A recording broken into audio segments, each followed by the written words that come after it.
Some of the loneliest people in the world aren't alone. They're surrounded by friends, coworkers, family, notifications, messages, noise. Yet every night, they still feel like nobody truly knows them. Maybe that's you. Maybe you've sat in a crowded room and somehow felt invisible. Maybe you've laughed at jokes you didn't find funny, nodded during conversations you weren't emotionally present for, posted pictures that looked happy, then stared at your ceiling a few hours later, wondering why something still felt missing. And that's the strange thing about loneliness. Because loneliness isn't always the absence of people. Sometimes, it's the absence of connection.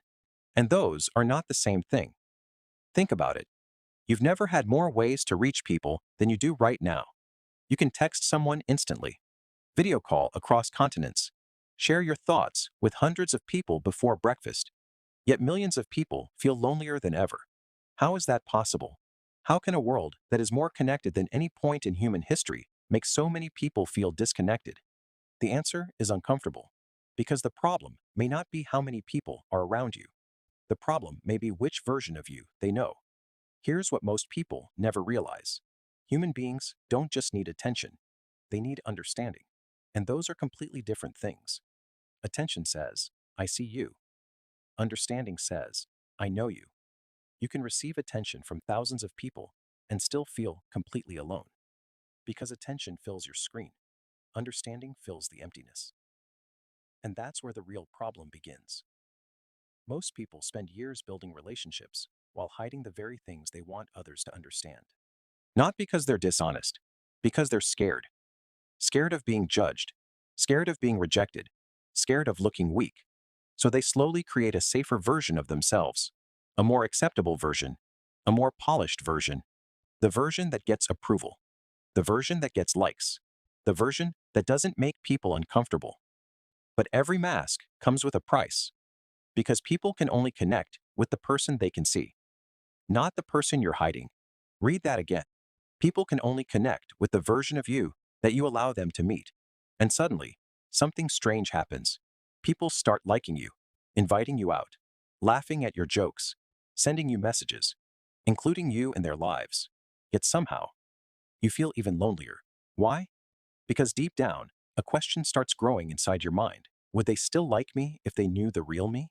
And once that question appears, every connection begins to feel fragile. Every compliment feels incomplete. Every friendship feels uncertain. Not because people don't care, because you're not sure they're connecting with the real you. But that's only half the story. Because loneliness isn't always about hiding from other people. Sometimes, it's about losing contact with yourself. Let me explain. Imagine spending years doing what everyone expects, choosing the practical path, saying the right things, following the rules, meeting expectations, trying to become the person you're supposed to be. Eventually, something strange happens. You become so busy performing your life that you stop experiencing it. You wake up, go to work, go to school, answer texts, watch videos, scroll, sleep, repeat. Days become weeks. Weeks become months. Months become years. And one day, a quiet thought appears.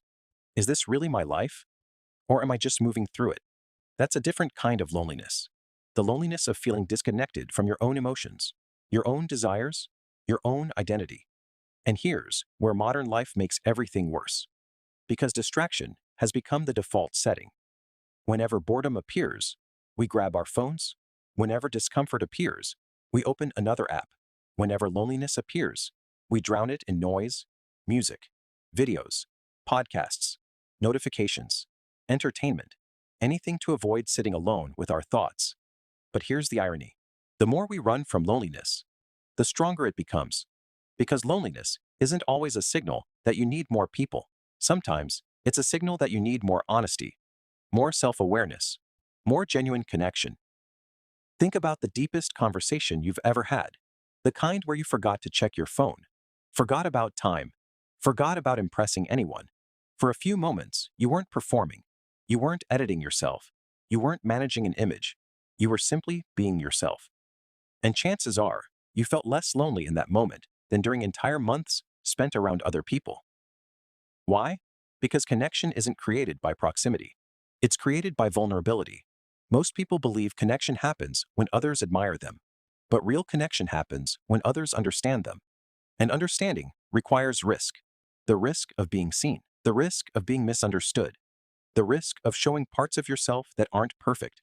That's terrifying. But it's also the only path to genuine belonging, because the opposite of loneliness isn't popularity. It's authenticity. There are celebrities surrounded by millions of fans who feel lonely. There are people with huge social circles who feel lonely. There are people receiving constant messages who feel lonely. And there are people with only a few close relationships who feel deeply connected. The difference isn't quantity, it's depth. One real conversation can be more powerful than 100 shallow ones. One person who truly understands you can matter more than 1,000 followers. One moment of honesty can break years of emotional isolation. And maybe that's what loneliness has been trying to tell you all along. Not that you're broken, not that nobody cares, not that you'll always feel this way.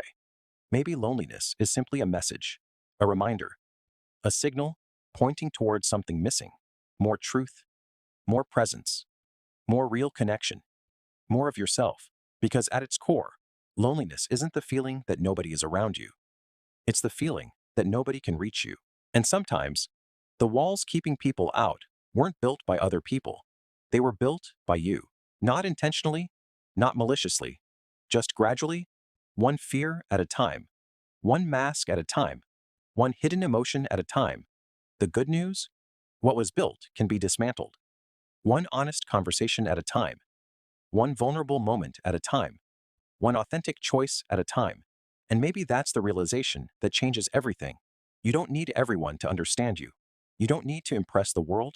You don't need to become someone else to deserve connection. You only need the courage to let the real you be seen.